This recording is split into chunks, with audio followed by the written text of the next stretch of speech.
Isoko wado mariti wure paho edenmawo evoka evo edinene men mebetemina arese omovie Erasmus ugbome dama re we gavezoroko ewure mana numuho rito ukuho me wanere ho uvenana ruso edenomawo eva oka Monday edosusoka Tuesday Eda vivoka Wednesday Eda vesaoka Thursday Eda venioka Friday Eda visoka Saturday Eda vezeza evoka Hayo Edoka sese Small Sunday Hayo Edomaha Sunday Eda vileoka Hayo Edoka. Please kindly follow us on our Facebook pages, Isoko Channel Radio and Television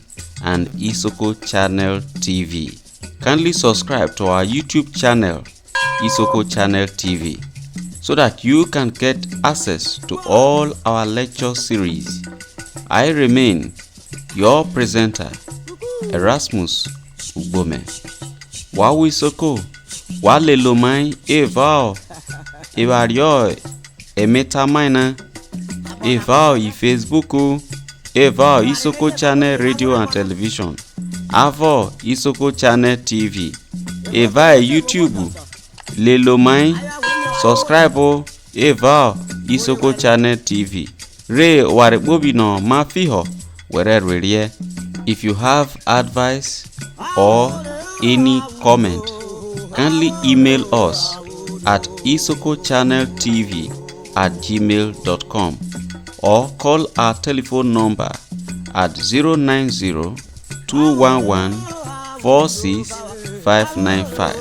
Awomai wete wo one hayo emijono wewolo tarokubo mai hayo wewolo no mawuno we hayo omoran vio overoso mai eva email mi noro isokochaneltv@gmail.com ayo wire somai eva otememai noro ugolo izi ugolo ive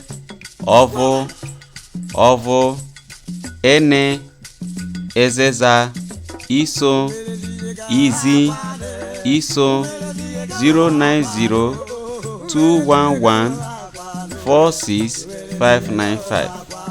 Metata na meri Isoko say kwa obobo wa tisateni ehe. O mere ro ibo ro say na wado